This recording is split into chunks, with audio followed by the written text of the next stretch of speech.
एक अपने यहाँ पर पुराने रिवाज में सुबह उठ के कुछ श्लोकों का पठन होता है, उसको प्रातः स्मरण कहते हैं। उस प्रातः स्मरण के श्लोकों में एक श्लोक ऐसा है, वो पांडवों के बारे में है। धर्मो विवर्धति युधिष्ठिर कीर्तनेन पापम प्रणश्यति वृकोदर कीर्तनेन। ऐसा पांचों पांडवों के बारे में है, मुझे कंठस्थ है। लेकिन पहला जो कहा है, धर्मो विवर्धति युधिष्ठिर कीर्तनेन, वैसा अगर हम कहे कि राष्ट्र धर्मो विवर्धति सावरकर कीर्तनेन,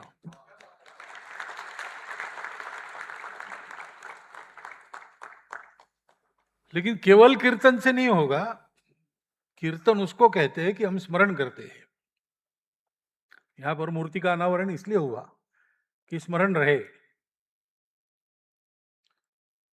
वो सिंहासन बत्तीसी है। कथा है कि विक्रम राजा सिंहासन चढ़ने वाला है, तो सिंहासन की 32 पैड़ियां और एक एक पर एक एक मूर्ति लगी है। वो पैर रखता है तो पहली मूर्ति कहती है, रुको, तुम इस सिंहासन पर चढ़ने वाले हो। इस सिंहासन पर पहले बैठे थे, उन्होंने क्या किया पता है क्या? फिर वो एक कहानी बताती है और कहती कि विचार करो, तुम ये कर सकते हो क्या? ऐसे कीर्तन स्मरण जब करते हैं तो उसका उद्देश्य ही ये होता है, एक तो कीर्तन इसलिए करना है कि वैसा होना है। किसी व्यक्ति का उत्तम स्मरण क्या हो सकता है?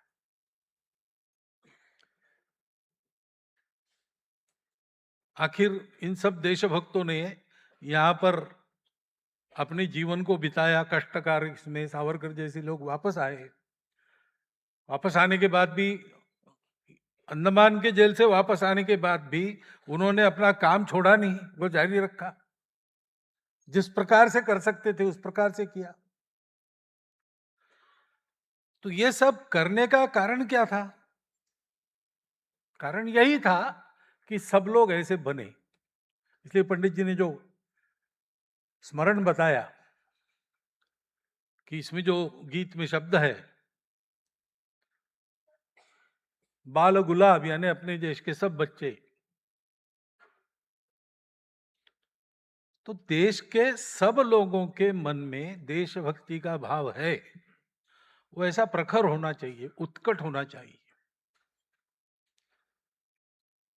ऐसे तो कल्पना किसी ने नहीं की होगी, उन्होंने भी नहीं की होगी कि हम कुछ लोग शस्त्राचार करके अंग्रेजों को भगा देंगे। लेकिन हमारे शस्त्राचार करने से एक और अंग्रेज को धाक, दूसरी ओर अपने लोगों में जागृति, ये बात तो थी। और इसलिए कीर्तन स्मरण, ये सारी बातें जो करनी है वो अनुकरण के लिए करनी है। और अनुकरण जिसका करना है वो पूर्ण चाहिए। नहीं तो गलत बातों का अनुकरण, गलती करने वाले का करेंगे तो गलत बातों का भी अनुकरण होगा। सावरकर जी का चरित्र हम देखते हैं तो ये पूर्णता हमको उनके चरित्र में मिलती है। वर्णन बहुत हुआ है, अमित भाई के भाषण में भी आया। सब कुछ, सब प्रकार की प्रतिभा उनके पास थी। सावरकर जी का वर्णन करना है तो कई विशेषण लगते हैं। उनकी कविताओं को देखेंगे तो एक एक कविता में उनके व्यक्तित्व का एक एक पहलू मिलता है। स्वतंत्रता देवी की आरती जो उन्होंने कही है, उसमें उत्कट स्वातंत्र्य आकांक्षा स्पष्ट होती है। आखिरी के कड़ी में वो वीरभाव प्रकट होता है, हे अधम रक्त रंजिते सुजन पूजिते श्री स्वतंत्र थे। उसमें वो भाव आता है, तुझ साठी जनन ते मरण, हे मरण ते जनन। ऐसे आज जिस गीत का विशेष स्मरण हम कर रहे हैं, उस गीत में क्या है? भक्ति है, प्रेम, समर्पण, ये सब भक्ति के घटक है। आदमी जुड़ जाता है। जुड़ जाकर तन्मय होता है, तो देश का दुख उसका दुख बन जाता है। अपने व्यक्तिगत, अपने शरीर मन बुद्धि के दुख वो भूल जाता है, और देश की वेदना, देश का दुख, देश के हित के लिए प्रयास, यही उसके अपने जीवन के लिए प्रयास बन जाते हैं। ऐसी तन्मयता, और ये तन्मयता शुद्ध सात्विक प्रेम के कारण। मातृभूमि पर प्रेम नहीं करता वो कैसे पुत्र कहला सकता है अपने आप को? करोड़ों पुत्रों की माता श्रृंखलाओं में बद्ध है, ये सहन करने वाला पुत्र कैसे हो सकता है? क्योंकि हमारी माता है। हम इतने सारे पुत्र हैं, तो माता का हित, हमारी माता दैन्य दास्य में रह ही नहीं सकती। अगर है तो जीवन लगा के हमको प्रयास करना है कि उसको ठीक करना। ये जो प्रेम का भाव है, तन्मयता, उसके कारण आती है। और केवल यहां रुकता नहीं, आदमी अपना सब कुछ समर्पण कर देता है। तू तेची अर्पिली नवी कविता रसाला, लेखा प्रति विषय तूच आनंद झाला। परिवार भी अपना, आगे कहते हैं उसी कविता में, हे काय बंधु असतो जरी सात आम्ही त्वस थंडलीच दिधले असते बड़ी मी। हम 7 भाई होते तो भी 3 भाई थे, तीनों अंदर थे,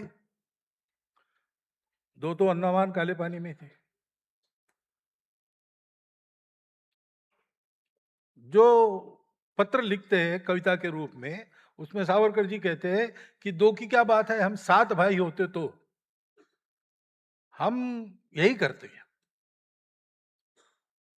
हमारा निर्वंश होता तो भी हम अखंड वंश कहलाते, क्योंकि देशभक्ति के इस दीप्तानल में हमने अपने स्वार्थ का दहन कर दिया है, मेरे लिए कुछ नहीं। ये जो उत्कट समर्पण है, उसके लिए आवश्यक उत्कट प्रेम है मातृभूमि के प्रति, उसके चलते जो तन्मयता आती है, इन सबका मिलाकर जो बनता है वो भक्ति है। सावरकर जी के चरित्र में सब मिलता है। जन्मजात प्रतिभावान थे, गायन, लेखन, नाटक, कविता, सब कुछ था उनके पास, वक्तृत्व था। उच्च विद्या विभूषित हो गए, उस समय बैरिस्टर बनना बड़ी बात थी। लेकिन यह सब कुछ देश के लिए। गुण सुमने मी वेची अली या भावे कि तिने सुगंधा ग्यावे। ये तरह तरह के गुण मैंने जो अर्जन किए अपने परिश्रम से, किस लिए? इन गुण पुष्पों की सुगंध मातृभूमि को मिले। अगर उसके उद्धार में ये काम नहीं आते तो विद्या का भार है, व्यर्थ है। जो कुछ कर रहे हैं वो उसी के लिए कर रहे हैं, और प्रचंड प्रतिभा, प्रचंड ज्ञान है। कर्म तो हम जानते ही है, बचपन से ही इतना सारा कर्म, भीम कर्म किया सावरकर जी ने, इतना कर्तृत्व, गगनचुंबी कर्तृत्व उनका। एक एक जीवन में आदमी ने क्या क्या करना है, अपने राष्ट्र की सर्वांगीण उन्नति के हेतु जो आज कर सकते हैं वो आज किया है, और जो आगे चल के हो सकता है करना चाहिए, उसके बारे में चर्चा शुरू की है, उसके बारे में बताया है। स्वतंत्र भारत का संरक्षण कैसा हो, उसके लिए क्या करना, पहले से विचार बताए। चिंतन मन में दूसरा विषय ही नहीं, और इसलिए विचार के साथ ही कर्तृत्व जुड़ता है। विचार सर्वांगीण है तो कर्तृत्व भी सर्वांगीण है। लेकिन इस ज्ञान और कर्म के साथ ये सतत चले, उपयोगी हो, इसलिए जो भक्ति आवश्यक रहती है वो भक्ति है, देशभक्ति। हम सावरकर जी का स्मरण करते हैं, पहली बात है उस देशभक्ति के लिए करते हैं। ये हमारे अपने देश में हमारे अपने देश की ही भक्ति होनी चाहिए। यहां तेरे टुकड़े हो वाली भाषा होनी ही नहीं चाहिए। ये कैसे होता है हमारे होते हुए? पूरा भारत देश हम उसको एक मानकर, एक राष्ट्र मानकर चले हैं। संविधान भी अपना यही कहता है। तो इस भारत में छोटी छोटी बातों को लेकर आपस में अलगाव टकराव कैसे होता है? हम कैसे सोचते हैं? सावरकर जी ने कभी ऐसा नहीं सोचा मैं महाराष्ट्र का हूं, मैं अमुक जाति का हूं। हमारे देशभक्तों ने हमेशा जो विचार किया वो सब किसी न किसी जाति में जन्मे थे, किसी न किसी प्रांत में रहने वाले थे, परंतु सबने सोचा पूरा भारत। स्वामी रामतीर्थ तो कहते थे कि मैं भारत हूं, मैं चलता हूं तब भारत चलता है। स्वामी रामतीर्थ की योग्यता थी ऐसा कहने की, हमको कहना पड़ा कि भारत जैसे चलता है वैसे मैं चलता हूं। पहला हमारे लिए हमको सावरकर जी के सपनों का देश खड़ा करना है, तो वो सपना अपना सपना बनना चाहिए और उस सपने को सत्य करने के लिए उसी प्रकार की उत्कट प्रखर देशभक्ति उस समय देश के लिए मरने की आवश्यकता थी, आज देश के लिए जीने की आवश्यकता है।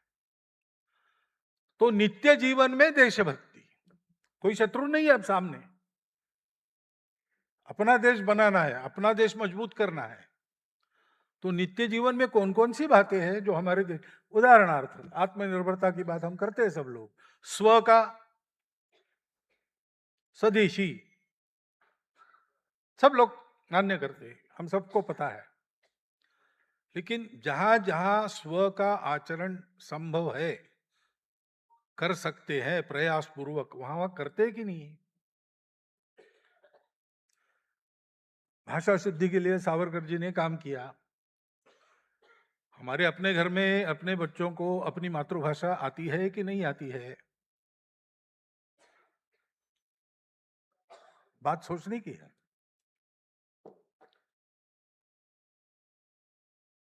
अपनी परंपरा का देश काल परिस्थिति सुसंगत चित्र हमारे घर के जीवन में है कि नहीं है? सावरकर जी को तो जो रास्ता लेना पड़ा, देश पराधीन था, उस समय शस्त्राचार करना पड़ा, उसके लिए सारे खतरे उठाने पड़े, साहस करने पड़े, सब उन्होंने किया। आज तो वैसा कुछ करना पड़ने वाला नहीं, हमको कहीं जहाज से कूदना नहीं पड़ेगा सागर में, हमको कहीं काले पानी की सजा पर खपना नहीं पड़ेगा। हमको तो उससे बहुत सरल परिस्थिति मिली है। हमको में अपने से, अपने परिवार से प्रारंभ करके आचरण करना है। अपने बच्चों को दिशा देनी है कि खूब कमाओ लेकिन देश के लिए कमाओ, अपने लिए मत खर्चा करो। जो पढ़ना है पढ़ो, लेकिन ये सोच के पढ़ो कि देश के लिए क्या काम आने वाला है। जो सारी बातें लेकर सावरकर जी ने काम किया, उन बातों का आचरण अपने जीवन में करने का अपना प्रयास, ये होता है कि नहीं होता है? वो करना पड़ेगा। वो करने का स्मरण रहे, इसलिए हम सावरकर जी की मूर्ति बनाते हैं, हम उनके रचे हुए गीतों को अच्छा स्वर देकर प्रकाशित करते, प्रसारित करते हैं, हम स्वयं गाते हैं कभी कभी। इसका भान अपने को रखना पड़ेगा। सावरकर जी स्वतंत्रता के बाद भी बहुत साल तक रहे। समय समय पर उन्होंने क्या होना चाहिए, कैसे होना चाहिए, इसके बारे में बोला भी है, प्रयास भी जितना कर सकते थे उतना किया है। आज नहीं तो कम से कम 20 साल बाद प्रत्येक भारतीय को ये कहते बनना चाहिए कि सावरकर जी की जो अपेक्षा थी वो भारत के प्रत्येक जन ने पूरी करने का पूरा प्रयास किया है। पूरा प्रयास करेंगे तो बहुशः यशस्वी होंगे ही होंगे। ये हमको करना पड़ेगा और इसलिए इन सब बातों का अध्ययन करना, और वो बिना समर्पण के संभव नहीं है। अपने अपने छोटे छोटे स्वार्थ प्रायोरिटी प्रथम प्राथमिकता पर रखकर चलने के बाद ये संभव नहीं होता है। ये निश्चय करना पड़ता है कि जब तक चलते हैं चलेंगे, जब नहीं चलेंगे छोड़ देने पड़ेंगे, तब छोड़ देंगे, अर्पण कर देंगे। प्राथमिकता भारत है, राष्ट्र है, देश का जीवन है। राष्ट्र क्या है, इसकी भी स्पष्ट कल्पना सावरकर जी ने दी है। उसको उन्होंने हिंदू राष्ट्र कहा है और हिंदू की व्याख्या भी बताई है। आ सिंधु सिंधु पर्यंता यस्य भारत भूमिका पितृभू पुण्यभूश्चैव सबैरिंदुरिति स्मृता। इस प्रकार के भाव से स्वयं को परिपूरित करते हुए संपूर्ण देश इस भाव से परिपूरित हो और सबके जीवन ऐसे बने और अपने शक्ति की पराकाष्ठा करते हुए प्रत्येक व्यक्ति देश के लिए जिए, देश के लिए जिए, स्वयं देश होकर जिए, भारत बने, भारत को जाने, भारत बने, भारत को माने जीवन में, उसके लिए जिए।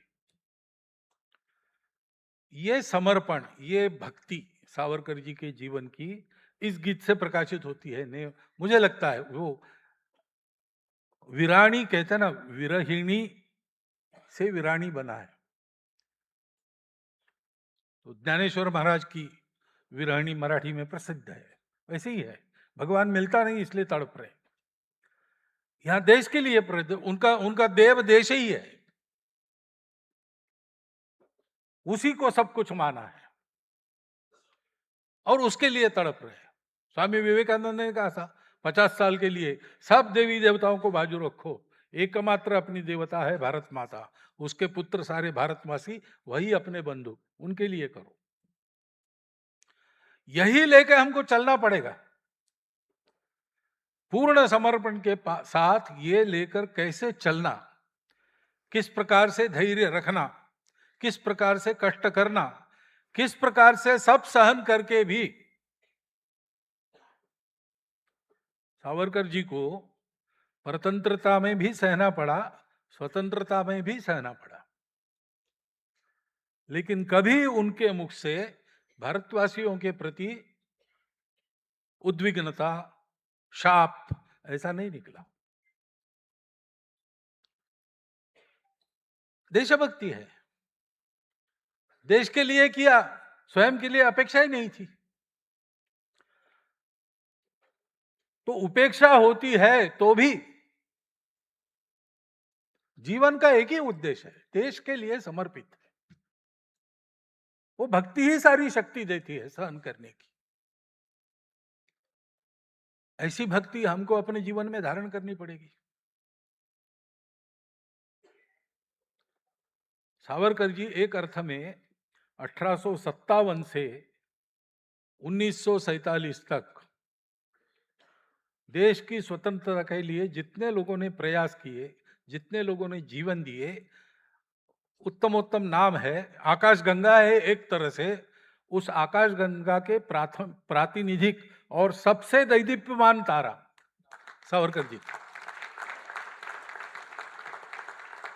और वो तारा अपने लिए मार्गदर्शक है, वो अपनी दिशा निर्धारण करता है। अपने राष्ट्र को परम वैभव संपन्न बनाना है, आगे चलना है, तो हम सब लोगों को सावरकर जी को अपने जीवन में उतारना पड़ेगा।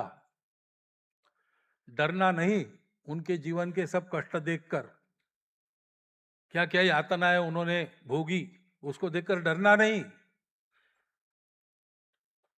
चलते जाए एक एक कदम, जिसको जितना बने उतना करे, पूरी शक्ति लगाकर करे। सेतु बंधन में बड़े बड़े पत्थर लाने वाले महाबली वानर थे, एक गिलहरी भी थी, उसको भी राम का चिन्ह मिला ना। तो जो भी करना है देश के लिए करेंगे, जितना अधिक अच्छा कर सकते उतना अधिक अच्छा करेंगे, सतत इस भावना में आगे बढ़ेंगे, भक्ति को बढ़ाते जाएंगे, देश को परम वैभव संपन्न बनाएंगे, विश्व गुरु बनाएंगे। ये संकल्प करके हमको करना है, क्योंकि स्वतंत्रता मिली, लेकिन स्वतंत्रता मिलने के बाद क्या मानसिकता आ गई, शायद सामने लड़ने के लिए कोई बचा नहीं। ये हो सकता है। सामान्य लोगों ने भी उस समय बहुत से काम किए, त्याग भी किया, लेकिन अंग्रेजों के खिलाफ किया। अब किसी के खिलाफ कुछ करना नहीं है, अपने लिए करना है, अपनत्व से करना है। और अपनत्व का उद्गम वही भक्ति है। हम जुड़ते हैं देश से, देश कैसा है, क्या है, लोग कैसे है, क्या है, बात की बात है। ये सब अपने हैं, ये अपना देश है, ये अपना राष्ट्र है। अपना क्यों है? क्योंकि ये देश जानता है कि सारा अस्तित्व उस अपनेपन से जुड़ा है। उस एक आध्यात्मिक सत्य की परंपरा इसको मिली है, जो अपने तत्वों को शाश्वत रखते हुए देश काल परिस्थिति सुसंगत रूप लेकर पुनः पुनः दुनिया में धर्म को जीवित रखती है। वो धर्म प्राण स्वरूप ये अपने राष्ट्र का शाश्वत स्वरूप है। ऊपर का तो बदलता ही है और बदलना भी चाहिए। यही सावरकर जी की कल्पना थी। ऐसी एक स्पष्ट कल्पना मन में रखकर अपने देश के उन्नति के लिए अपने जीवन को समर्पित करना। सबने सन्यासी बनना आवश्यक नहीं है। देश बनाने में घर गृहस्थी भी काम आती है। घर गृहस्थी करेंगे, पैसा कमाएंगे, रिसर्च करेंगे या शोध करेंगे, नए नए सत्य उजागर, ये सब जो कुछ करेंगे, खेल खेलेंगे, खेल में जीतेंगे, सब कुछ करेंगे, देश के लिए करेंगे।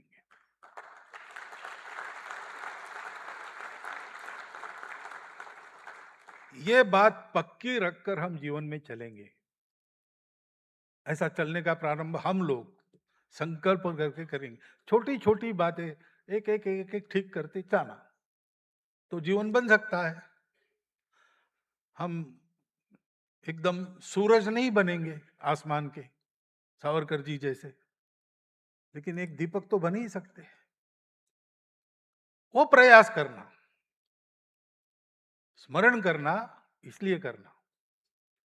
मुझे लगता है अभी बाकी सारी बातें हो गई है, आपके सामने आ गई है, बहुत कुछ आप पहले से जानते भी,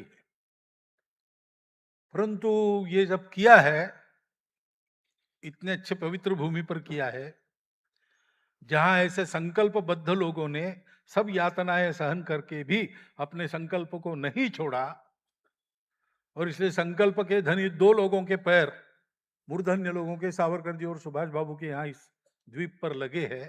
उस द्वीप में आकर हमने आज सावरकर जी की मूर्ति का अनावरण किया है, उनकी याद कर रहे, उनकी लिखी कविताओं को सस्वर सुन रहे हैं, तो अपने मन में ये भाव जागृत होना चाहिए, और उस भाव के प्रकाश में हमने ये संकल्प लेना चाहिए कि आज से, अभी से आगे एक एक कदम पर विचार करेंगे कि हम उनके जैसे कितने बन रहे।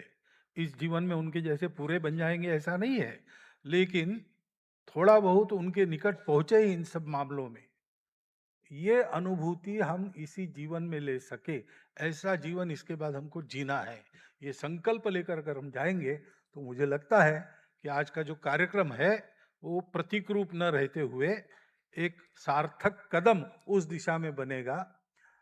लोग तो जो प्रेरणा लेनी है लेंगे, लेकिन लोग जब ये देखेंगे कि इस कार्यक्रम में पहुंचे हुए श्लोक उन्होंने अपने जीवन को और उन्नत करना शुरू कर दिया है, तो वो भी इसका अनुकरण करेंगे।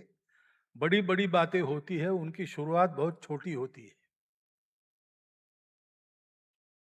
तो 2047 में अखंड वैभव संपन्न बल संपन्न विश्व गुरु भारत बनने की धारा शायद आज के इस कार्यक्रम की गंगोत्री के रूप में शुरू हो जाए।